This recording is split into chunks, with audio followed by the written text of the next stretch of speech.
Let's bow our heads for prayer. Our loving Heavenly Father, once again we come into your presence with humble hearts, with the spirit of learners, wanting to hear your voice speaking to us. Our thoughts can never reach the height of your thoughts, and therefore we implore divine wisdom. We ask, Lord, that you will give us tender hearts to receive the message that you have for us today. And we thank you for hearing our prayer, for we ask it in the precious name of Jesus. Amen. In our topic today, we're going to study about the number of the beast.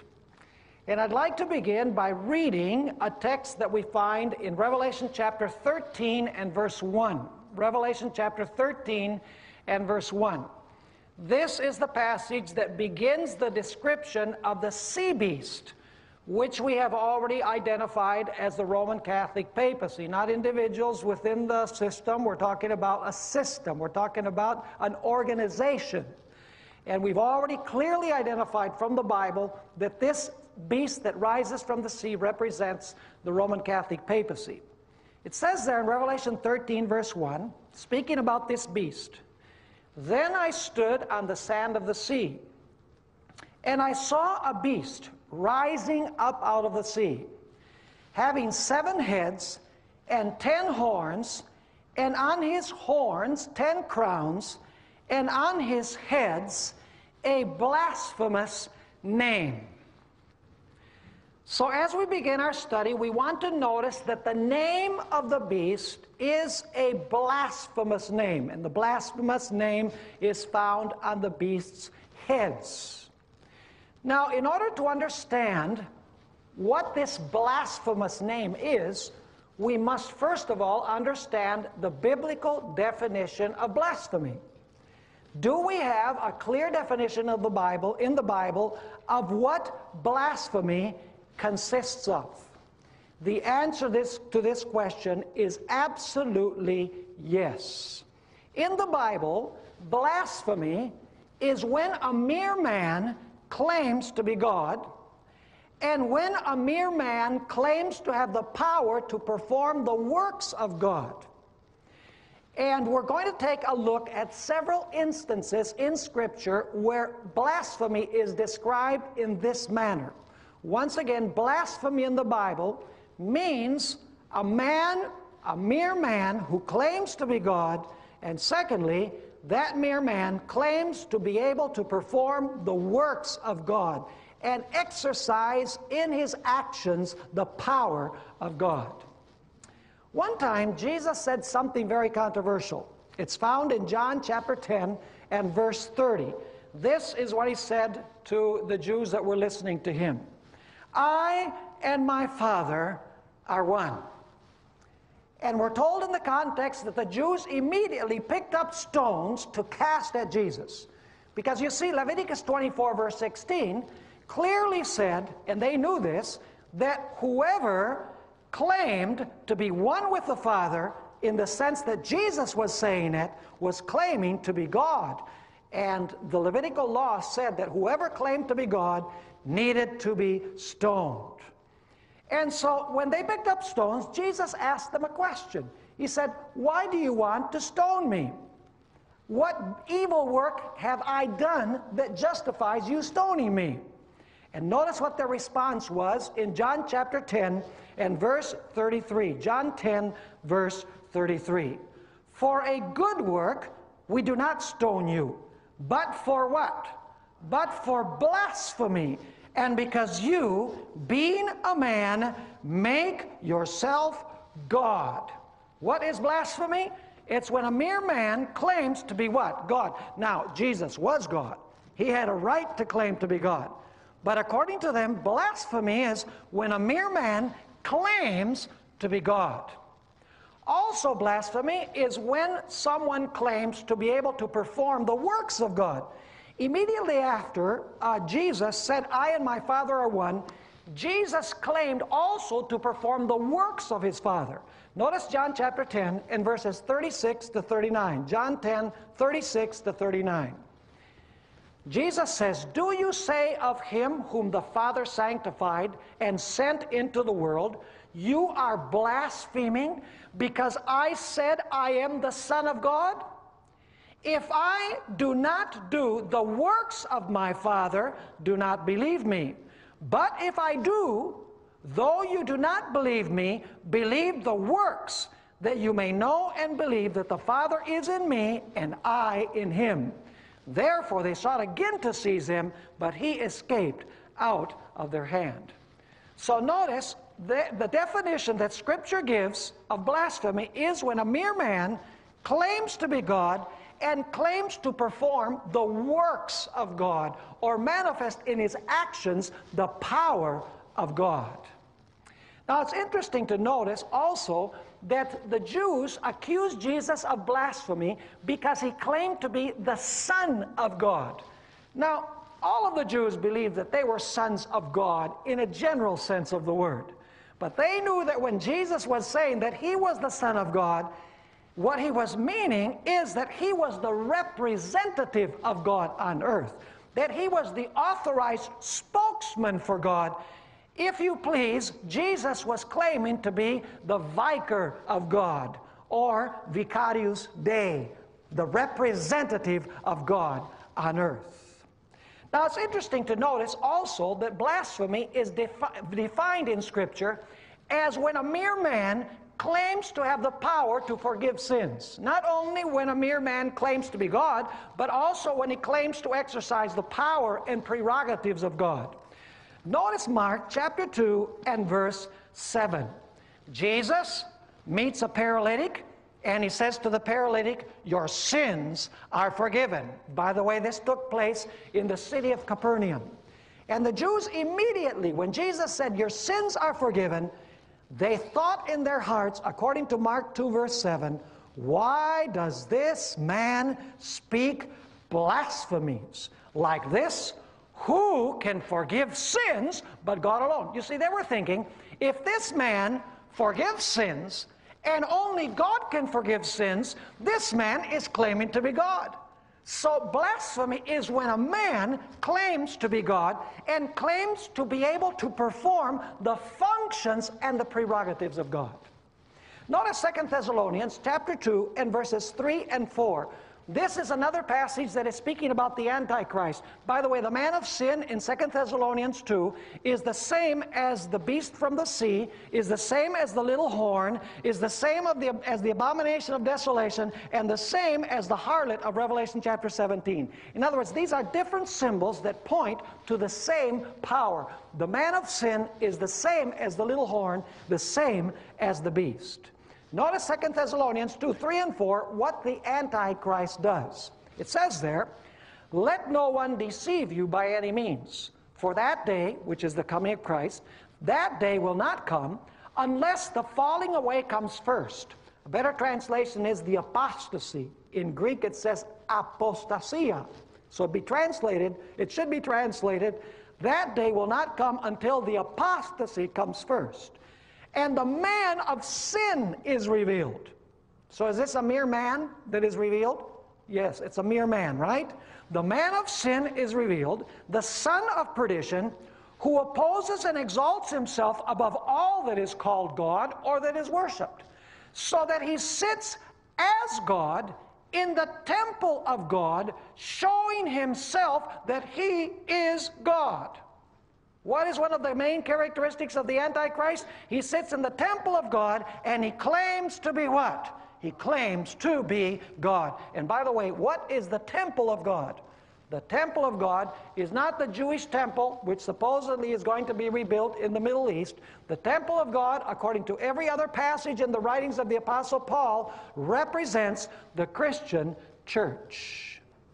Now, I want you to notice also that this Antichrist of 2 Thessalonians chapter 2 not only claims to be God, but he also claims to have the power of God, to exercise the power of God. Notice in the same passage, 2 Thessalonians chapter 2 and verse 9. 2 Thessalonians 2 and verse 9. Speaking about this same individual who sits in the temple of God, showing himself to be God, It says there, the coming of the lawless one is according to the working of Satan with all what? Power, signs, and lying wonders. Let me ask you, is this Antichrist only going to claim to be God, or is he going to apparently do the works, the powerful works of God? Evidently, he's also performing the works of God, although he is a mere man. He's the man of sin. By the way, the only other time in the New Testament where these three words appear together in one verse, power, signs, and wonders, is in Acts chapter 2 and verse 22. I want to read that verse because I'm going to show you that what the Antichrist is going to do is falsify the works that Jesus performed while he was on this earth. Notice Acts 2 and verse 22. Men of Israel, this is Peter speaking, men of Israel, hear these words. Jesus of Nazareth, a man attested by God to you by miracles, wonders, and signs which God did through him in your midst, as you yourselves also know. Did Jesus perform the power and the acts of God? He most certainly did. Is the Antichrist going to perform works that appear to be the works of God? Absolutely, because he claims to be what? God. But these aren't the only passages that describe blasphemy. You remember that little horn of Daniel chapter 7. We read verse 25.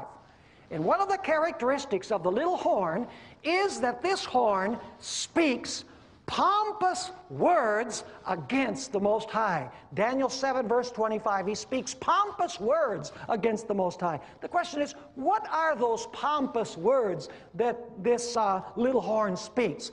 Revelation 13 verse 5 defines what those words are. It says in Revelation 13 verse 5 that the beast that comes from the sea was given a mouth that speaks great things and what? Great things and blasphemies. So what does the little horn speak? He speaks blasphemies. What does the beast speak? Blasphemies. Must that mean then that the little horn and the beast claim to have God on earth and claim to have the power to forgive sins and also perform many of God's other functions? Absolutely. But this isn't all. In Daniel chapter 8, we have something very, very interesting. And by the way, before we go to Daniel 8, let me just mention that in Daniel 7, this little horn also thinks that he can perform the works of God. Because it says that the little horn not only speaks blasphemies against God, but he actually thinks that he has power to change God's times and God's what? And God's holy law. In other words, he's not only claiming to be God, he's claiming to exercise the functions and the power of God. Then, of course, we have Daniel chapter 8. Daniel chapter 8 speaks also about a little horn. This little horn represents the same as the little horn of Daniel chapter 7. But the interesting thing is that in Daniel chapter 8, this little horn is not mentioned as speaking blasphemies against God. You know what the little horn does in Daniel chapter 8? This is extremely interesting. What the little horn does is he tries to supplant the prince of the host.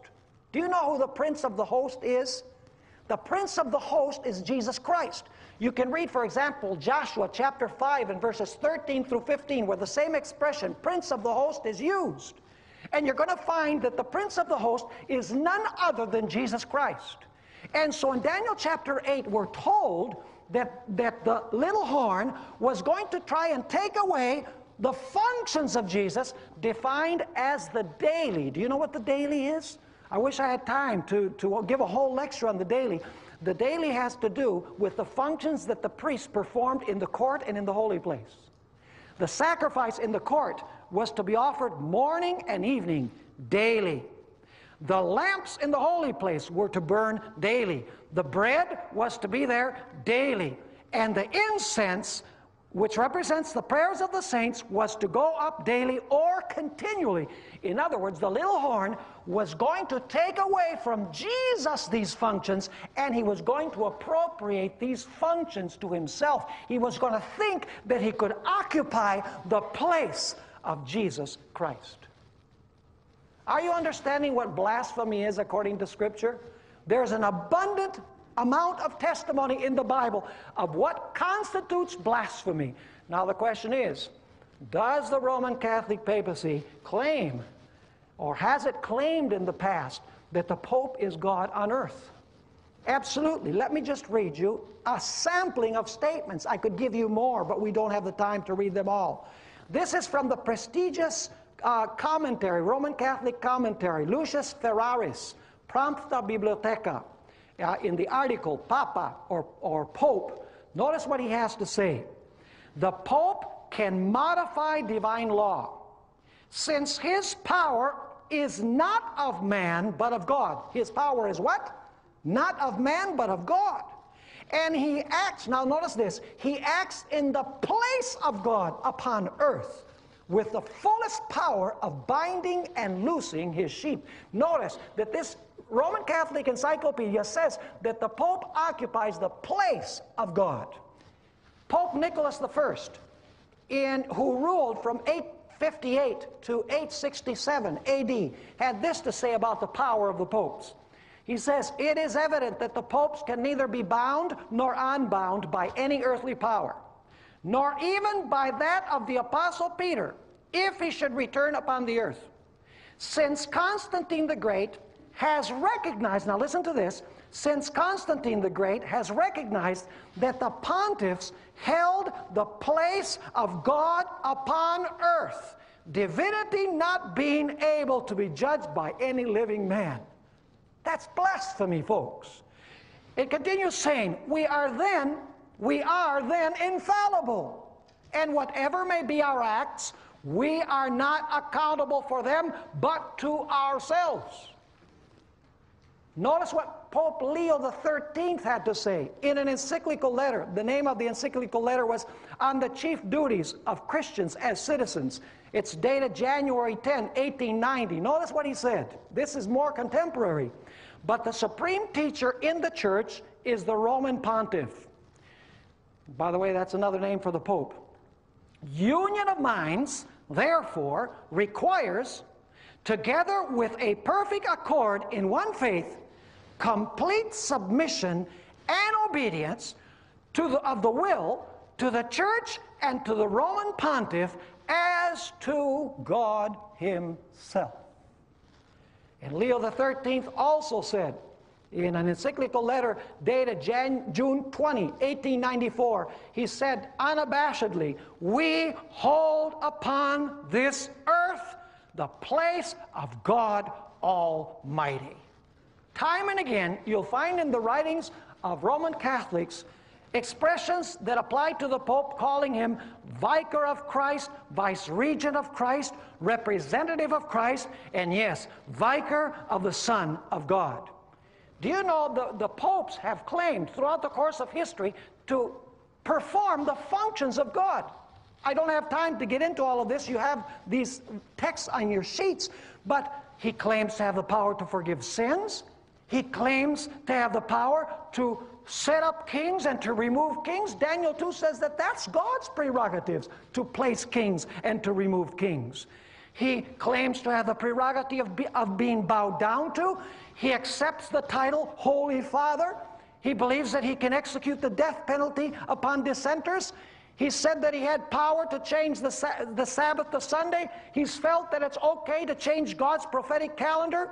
They claim to be God's supreme judges on earth, and they also claim to be infallible expositors of God's will in faith and morals.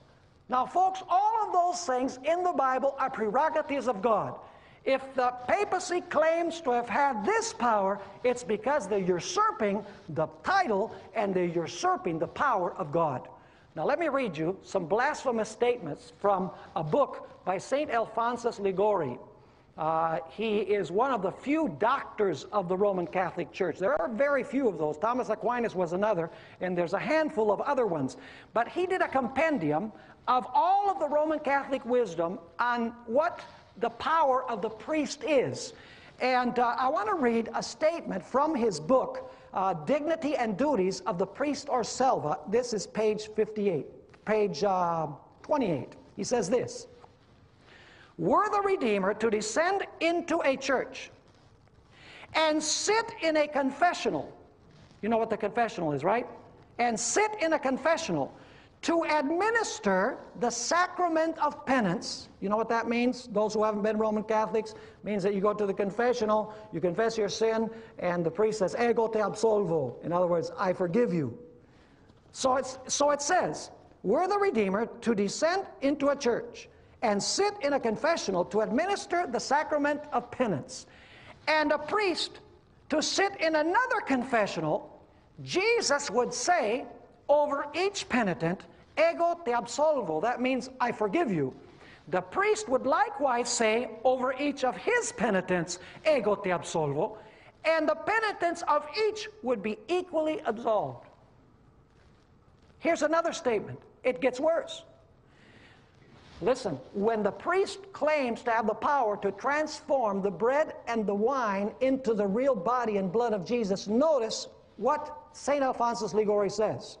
Thus the priest may, in a certain manner, be called the creator of his creator. Since by saying the words of consecration, he creates, as it were, Jesus in the sacrament by giving him a sacramental existence, and produces him as a victim to be offered to the Eternal Father. As in creating the world, it was sufficient for God to have said, let it be made, and it was created. He spoke, and they were made. So it is sufficient for the priest to say, hoc est corpus meum, that is, this is my body, and behold, the bread is no longer bread, but the body of Jesus Christ. The power of the priest, now listen to this, the power of the priest, says St. Bernardine of Siena, is the power of the divine person, for the transubstantiation of the bread requires as much power as the creation of the world. That's blasphemy, according to Scripture. By the way, that's on pages 33 and 34 of his book, The Dignity and Duties of the Priest or Selva. Let me read you one more from the same book, page 34. When he ascended into heaven, Jesus Christ left his priests after him to hold on earth his place of mediator between God and men, particularly on the altar. The priest holds the place of the Savior himself, when by saying ego te absolvo, that means I forgive you, he absolves from sin, or he forgives sins. Is that blasphemy according to Scripture? That is absolutely blasphemy. And this system claims to have the power of God and claims to be able to exercise the prerogatives of God. Now, you notice when we began this evening that it says that the beast has a blasphemous name. And some people have said, well, you know, that's not saying that he had a blasphemous title. It's saying that he had a blasphemous name, so it must be a proper name. Not so. Because in the book of Revelation, name can also refer to a title. And you say, how is that? Go with me to Revelation chapter 19 and verse 16. Revelation chapter 19 and verse 16. This is speaking about Jesus. I just want to show you that the name doesn't have to be a proper name. It doesn't have to be the name of a specific pope, proper name. It refers to a title. Notice Revelation 19 verse 16. And he has on his robe and on his thigh a name written. Notice, a name written, King of Kings and Lord of Lords. Let me ask you, is that a proper name or is that a title? That is a title. So when it says that the beast has a name, the name is not a proper name, it is a title. Now, did you notice that the name has a number? You say the name has a number? We didn't read that. Well, let's go to Revelation chapter 13 and verse 17. The name is a blasphemous name. Are you clear on that point? The name is a blasphemous name. Now we're going to notice that the name has a number. Revelation 13 and verse 17. And that no one may buy or sell except one who has the mark or the name of the beast or the number of his what? Or the number of his name. So does the blasphemous name of the beast have a number? It most certainly has a number. You say, well, Pastor Bohr, how do you get the number from a name? If this name has a number, which, by the way, we're going to notice is 666, how do you get a number from a name? Let me explain. In biblical times, they did not have Arabic numerals like we have today. The way that they wrote numbers was by using letters of the alphabet. That's true in Hebrew, Greek, and Latin. And it's called gematria. That's the method of using letters of the alphabet as numbers. Let me give you an example. The word for cross in the New Testament is stauros. If you add up the value of the letters in Greek, which, because it's a Greek word, the value of the word cross is 777. That's interesting.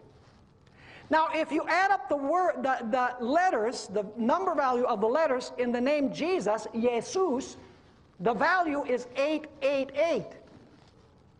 And if you add up the letters in Greek, see, we're not cheating. We're not applying, Greek to English or Latin to Italian. No, we're using the name in the language and the number system of the language. The word paradosis, which means tradition, the number value is 666, interestingly enough, the word tradition. Now, how do we find the numerical value of the name of the beast? Well, allow me to read from a few versions here what we need to do in order to determine the number of his name. I want to read from the Living Bible. I don't normally read from paraphrases, but this paraphrase, I believe, is very, very faithful to the original text, to the meaning of the original text. Notice what the Living Bible says. On Revelation 13, verse 18, where it speaks about counting the name of the beast, and the name has a number. It says, this is the translation, "Here is a puzzle that calls for careful thought to solve it. Let those who are able interpret this code.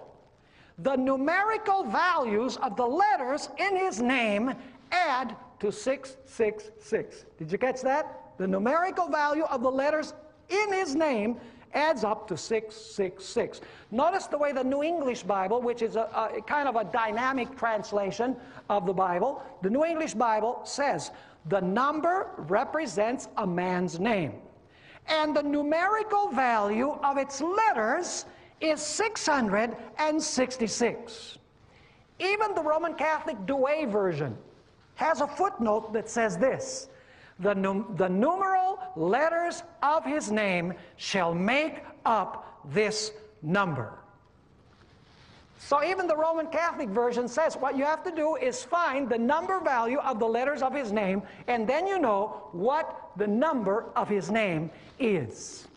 Now I want you to notice another characteristic that we find of this beast with this number. Notice Revelation chapter 13 and verse 18. Here is wisdom.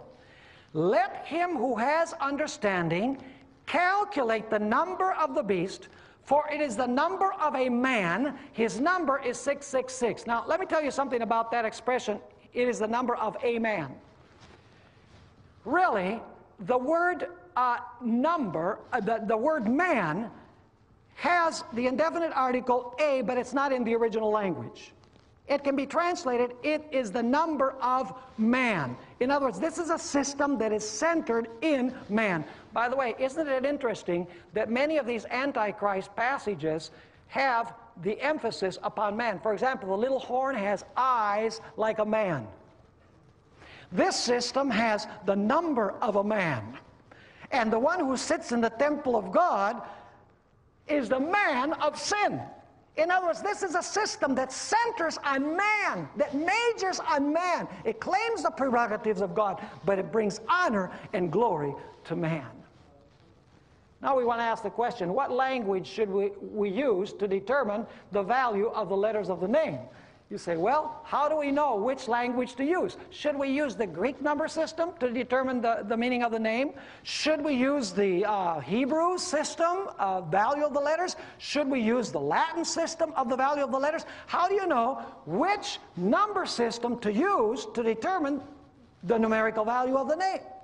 Well, the fact is, there's no doubt whatsoever that we need to use the Latin as the language to determine the number and the name of this beast. And you say, why Latin, Pastor Bohr?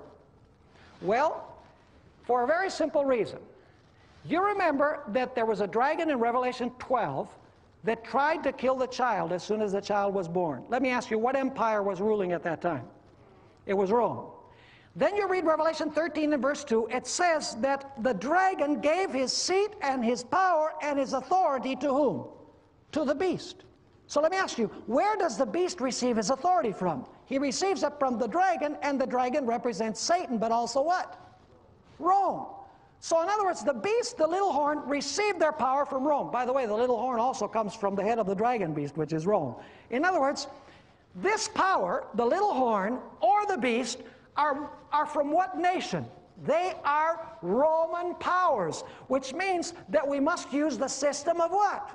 The system of numbers that was used in Rome. Now let me ask you, what number system was used in Rome? The system that is known as Roman numerals. Now, allow me to read a text from the New Testament to prove to you that Latin was spoken in the days of Christ. John chapter 19 and verse 20 tells us that Latin was spoken. Don't you think that I'm just saying, well, you know, they spoke Latin way back then? No, I'm not saying that. The Bible says that Latin was the language of Rome back then. Notice John 19 and verse 20. It says, "Then many of the Jews read this title, for the place where Jesus was crucified was near the city, and it was written in Hebrew," what else? Greek, and what else? In Latin. So did Latin exist in the times of the Roman Empire? Yes, it was the official language of Rome. Let me ask you, what is the official language of papal Rome? Portuguese? No! The official language of papal Rome is Latin, which means that his name must be a Latin name because this is a Roman power, and we must use Roman numerals to determine the number of his name. Are you understanding what I'm saying? Very, very important. Okay, now, let me just digress a moment here, because I want to show you that the number 666 is very closely related to Rome. You know, in antiquity, as I was mentioning, in Hebrew, in Greek, and in Hebrew and in Greek, they used letters to denote numbers. And they did the same thing in Latin, but they changed things around. Whereas in Greek and in Hebrew, you know, there were many, many of the letters of the alphabet that were equivalent to numbers. It wasn't so in Latin. In Latin, what they did was choose 6 Roman numerals to represent all numbers. You say, no, Pastor, there's 7. There's the I, the V, the X, the L, the C, and the D, right? And the M. You say there's 7, there's not 6. But let me tell you that the original system, which was developed by the Latin poets, did not include the M. The M was added in the Middle Ages. The way that they used to write 1,000 was not with an M. I have pictures of this. They would write 2 D's side by side to indicate 1,000. And so the Latin poets established a system where there were 6 letters of the alphabet that were equivalent to numbers. And you know what's very interesting? If you add the 6 Roman numerals that were part of the original system, if you add 1 plus 5 plus 10 plus 50 plus 100 plus 500, the total of the Roman numerals is 666. This would seem to indicate they were supposed to look for the number 666 somewhere in Rome. Now, a question that comes up is, what is the name that this system has, that this system applies to its leader, which is a blasphemous name? I'm going to tell you what the name is. The name is Vicarius Filii Dei. Do you know what that expression means, that name means in Latin? Vicarius Filii Dei. It means vicar of the Son of God. See, in Latin, when you have an ending in I, Filii, and Dei, it's the genitive, it's possessive. So basically it means vicar or representative, or one who takes the place of the Son of God. Now some people say, well, you know, this name really is not a name that was given to the popes. It's not an official name of the popes. It's just Protestants that say that that was a name of the Pope. Well, I want to go through some historical evidence to show you that it's not so. For example, in the donation of Constantine, I'm going to go through some history now, and you might not know a lot of this history, but I think it's very, very important. In the donation of Constantine, we find the following words written in this document, which I'm going to talk to you a little bit more about in a few moments. As the blessed Peter is seen to have been constituted vicar of the Son of God, blessed Peter was what? Constituted what? Vicar of the Son of God. By the way, this was written in Latin, and the expression is vicarius filii Dei on the earth, so the pontiffs, who are the representatives of that same chief of the apostles, should obtain from us and our empire the power of a supremacy greater than the clemency of our earthly imperial serenity is seen to have conceded to it. Let me tell you a few things about the donation of Constantine. It was actually purportedly a letter that was written by Constantine the Great, the emperor, to Pope Sylvester I. And if you read the donation of Constantine, you'll see that Constantine apparently gave temporal power to the Pope. He practically gave the Pope unlimited temporal or political power in the donation of Constantine. Now, it's interesting that this document was known as early as the 9th century AD. But beginning with the 11th century AD, it began to be used by the popes in order to prove that they had a right to govern not only in religious affairs, but they had the right to govern in political affairs as well, because they used the forgery. They said, Constantine signed this as the emperor, and he told us that we could govern not only in religious affairs, but also in civil affairs. Well, the authenticity of the donation of Constantine was questioned beginning in the 15th century when literary criticism began to grow. A man by the name of Nicholas of Cusa was the first to really say, you know, there's some things in this that show that this doesn't go all the way back to Constantine. This is a forgery from much later. And then a scholar by the name of Laurentius Valla decided that he would do a very meticulous historical study of the donation of Constantine, and he showed beyond any reasonable doubt that this document was a total forgery that was used to try and sustain the temporal claims of the Roman Catholic papacy. By the way, the papacy did not enjoy the work of Laurentius Valla, because in 1559, the Roman Catholic Inquisition put his book on the index of forbidden books. Now, some Catholic theologians say, well, you know, this was a forgery. You can't say that because this document used the name Vicarius Filii Dei, and it says that this title was given to Peter, and it was given to his successors. You can't say that that's an official title of the Roman Catholic papacy when it's a forgery. But the fact is, folks, that this document, even though it was a forgery, was used at least by 10 popes and panned off as authentic and authoritative of the Roman Catholic Church. In other words, even though it was a forgery, they said, this is definitely true. And for hundreds of years, they actually used the wording of the donation of Constantine to defend the temporal power of the Roman Catholic papacy. By the way, this title, Vicarius Filii Dei, was incorporated into official Roman Catholic canon law in what is known as Gratian's Decretals, which was published in 1140. And this is an official document of the Roman Catholic Church. It's canon law. It's the laws of the Roman Catholic Church. And that language from the donation of Constantine was incorporated into the Decretals of Gratian, which means that it became official in Roman Catholicism. In other words, it is an official title.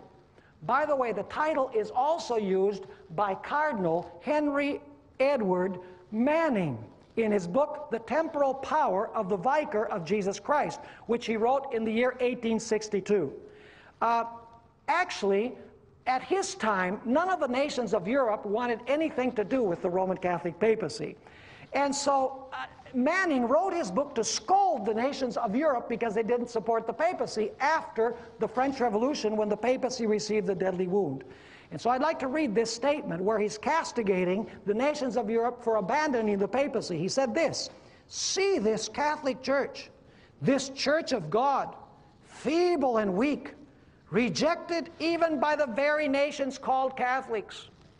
There is Catholic France and Catholic Germany and Catholic Italy giving up this exploded figment of the temporal power of the Vicar of Jesus Christ. In other words, they're giving up this concept of Jesus Christ, the Vicar of Jesus Christ. And so, because the church seems weak, and now notice this, and the Vicar of the Son of God, by the way, that's vicarious Filii Dei, the Vicar of the Son of God is renewing the passion of his Master upon earth. Therefore we are scandalized. Therefore we turn our faces from him. He's saying we've turned our faces from the Vicar of the Son of God, which was the Pope that was ruling in his day. He continues saying in his book, speaking about the growing temporal power of the papacy under the popes Gregory I, Leo III, Gregory VII, and Alexander III, he says that at this time, the power of the Pope, the temporal power of the Pope, became a dogma, a law of conscience, an axiom of the reason and theological certainty. And then he says this, so that I may say, there was never a time when the temporal power of the Vicar of the Son of God, there's the same title again, the temporal power of the Vicar of the Son of God, though assailed as we see it, was more firmly rooted throughout the whole unity of the Catholic Church and convictions of its members. By the way, the title is also in the prestigious Roman Catholic dictionary or encyclopedia called Prompta Bibliotheca, written or prepared by Lucius Ferraris. I'd like to read you an interesting statement also from the book by John Paul II, Crossing the Threshold of Hope, a very, very popular book. This is what he says actually I think it's page 7 of his book. He says this, actually it's page 3. He says, the leader of the Catholic Church is defined by the faith as the Vicar of Jesus Christ and is accepted as such by believers. And then John Paul II says this, the Pope is considered the man on earth who represents the Son of God. Is that what a vicar is? Someone who represents someone else? Yes. Who represents the Son of God, and now notice, who what? Who takes the place of the second person of the omnipotent God of the Trinity. What is he saying? The Pope what? The Pope occupies the place of Jesus Christ and actually represents Jesus Christ taking his place. By the way, one of the greatest patristic scholars, an expert in the writings of the Church Fathers in the Roman Catholic Church, was Johannes Quasten. Even today, you know, if you ask a Roman Catholic who the standard was when it comes to the writings of the Church Fathers, the name of Johannes Quasten will come up. And notice what he had to say. The title Vicarius Christi, that's Vicar of Christ, as well as the title Vicarius Filii Dei, is very common as the title of what? As the title of the Pope. Now, for some time, Adventists were saying that this title, Vicarius Filii Dei, was on the papal tiara or on the papal mitre. But people today, they look at the mitre and they look at the tiara and they say, the name Vicarius Filii Dei isn't on there. And so the Roman Catholic Church has said it was never on there. Now I want to share a statement from The Great Controversy, page 61, where Ellen White explains what happened to several of the records that were kept during the period of the Middle Ages. Actually, they were not preserved, they were destroyed. Notice what she says. Rome endeavored also to destroy every record of her cruelty toward dissenters. Papal councils decreed that books and writings containing such records should be committed to the flames. Before the invention of printing, books were few in number and in a form not favorable for preservation. Therefore, there was little to prevent the Romanists from carrying out their purpose. Now I want to read you a couple of statements from our Sunday visitor, It is actually a very important publication. It's the main publication of the Archdiocese of Baltimore, or at least it was. In the edition of November 15, 1914, and by the way, I have copies of both of these that I'm going to read now, so this is something that I have in my possession, in my files. The question was asked November 15, 1914, and this is the question. Is it true that the words of the Apocalypse in the 13th chapter, 18th verse, refer to the Pope? Now here's the answer that's given in this Roman Catholic publication. The words referred to are these. Here is wisdom. He that hath understanding, let him count the number of the beast. For it is the number of a man, and the number of him is 666. Now notice this. The title of the Pope in Rome is Vicarius Filii Dei. This is an official Roman Catholic publication. This is inscribed on his mitre. And if you take the letters of his title, which represent Latin numerals, and add them together, they come to 666. In another edition of our Sunday Visitor, April 18, 1915, another question was asked. Here it is. What are the letters supposed to be in the Pope's crown? And what do they signify, if anything? Here's the answer that's given in this publication. The letters inscribed in the Pope's mitre are these. Vicarius Filii Dei. This is not some Protestant saying this. The letters inscribed in the Pope's mitre are these. Vicarius Filii Dei, which is the Latin for the vicar of the Son of God. Vicar means he who represents, he who occupies the place, as was defined by John Paul II. Continue saying, Catholics hold that the church, which is a visible society, must have a visible head. Christ, before his ascension into heaven, appointed St. Peter to act as his representative. Upon the death of Peter, the man who succeeded to the office of Peter as Bishop of Rome was recognized as the head of the church. Hence, to the Bishop of Rome, as the head of the church, was given the title Vicar of Christ. Now, the interesting thing is that a Roman Catholic apologist by the name of Patrick Madrid contacted Robert Lockwood, who was the editor of our Sunday Visitor, and said that he wanted to take a look at the 1915 issue of our Sunday Visitor. And when he contacted Robert Lockwood, he said, I'm sorry, but that particular issue is not available. It has been expunged from the archives.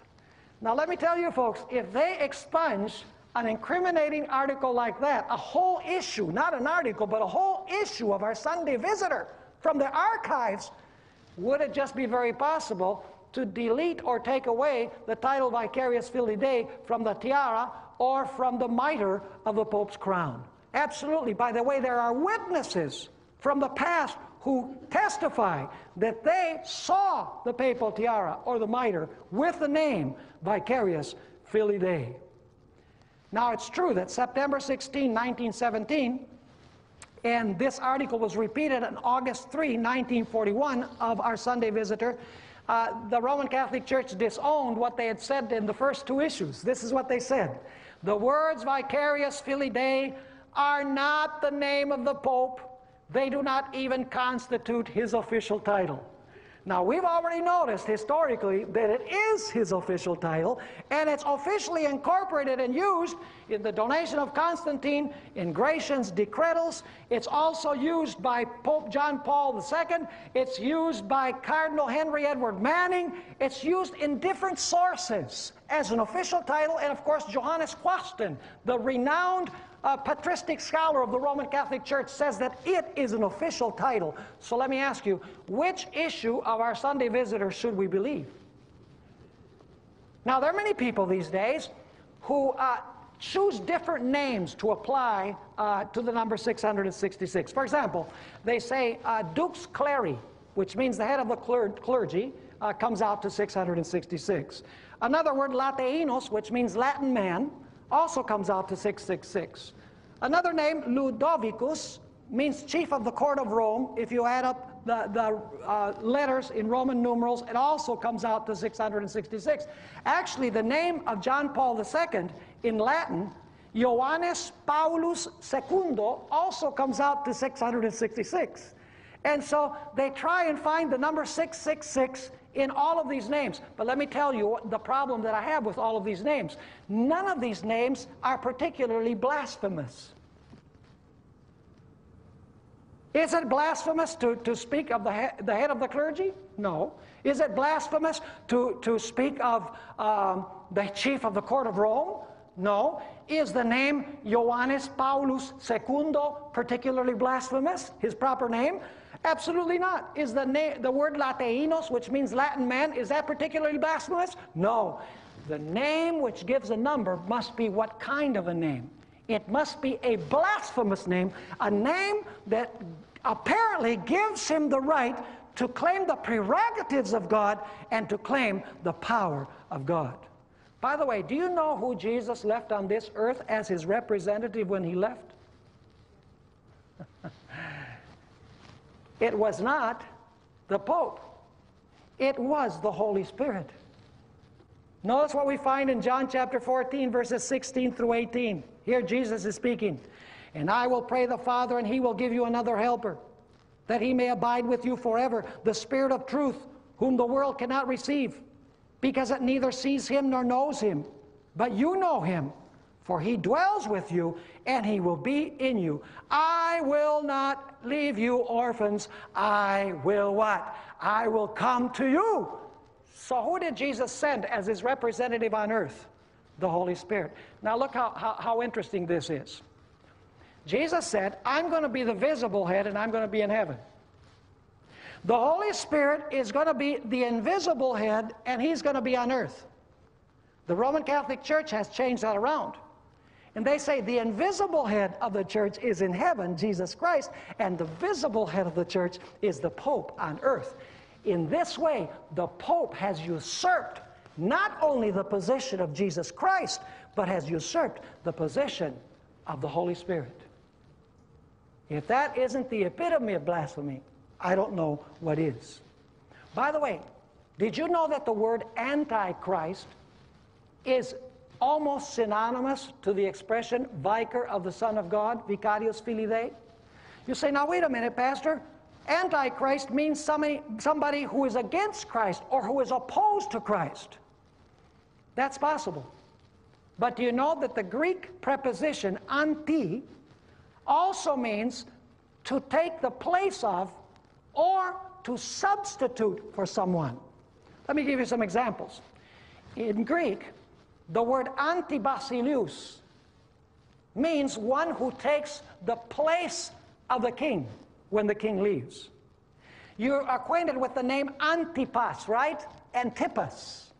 Antipas actually means one who ruled in place of his father. He didn't rule against his father. He ruled in place of his father. We have the word antitype. Do you know what the word antitype means? It means that which takes the place of the type. See, when the antitype comes, you don't need the type anymore because the type is fulfilled. So in other words, antitype means that which takes the place of the type. So the question is, what is meant then by the word Antichrist? The word Antichrist does not mean merely against Christ. It means one who seeks to occupy the place of Christ. Just like John Paul II said in his book, The Threshold of Hope.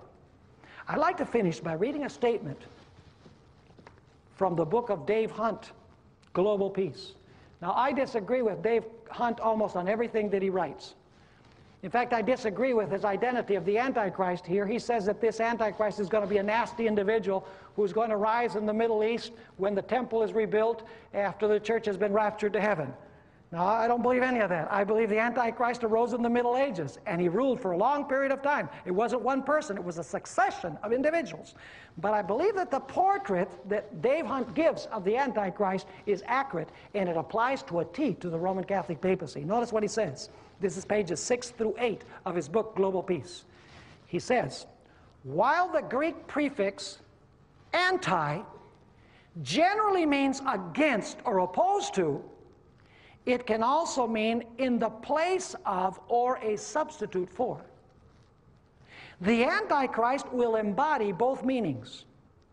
He will oppose Christ while pretending to be Christ. Instead of a frontal assault against Christianity, the evil one will pervert the church from within by posing as its founder. He will cunningly misrepresent Christ while pretending to be Christ. And by that process of substitution, notice the word substitution, by that process of substitution, he will undermine and pervert all that Christ truly is. And now notice what he says. If the Antichrist will indeed pretend to be the Christ, then his followers must be Christians. The church of that day will, without dissenting voice, hail him as its leader. Do you understand a little bit better now what the number of the beast is? The number of the beast is 666. But that number is the number of his what? Of his blasphemous name, which is vicarious filii, where he claims to occupy the position of God on earth, to occupy the position of Jesus Christ on earth, and to exercise the powers and prerogatives of Jesus, of forgiving sins, of interceding for sinners, of placing kings and deposing kings, of speaking infallibly in faith and morals, and receiving, people bowing down to him and calling him Holy Father, when Jesus said, no one on this earth should be called Father, for one is your Father, your God who is in heaven. Folks, all of these characteristics clearly show what this power is. And God has given us all of this so that we can escape from his power in these last days.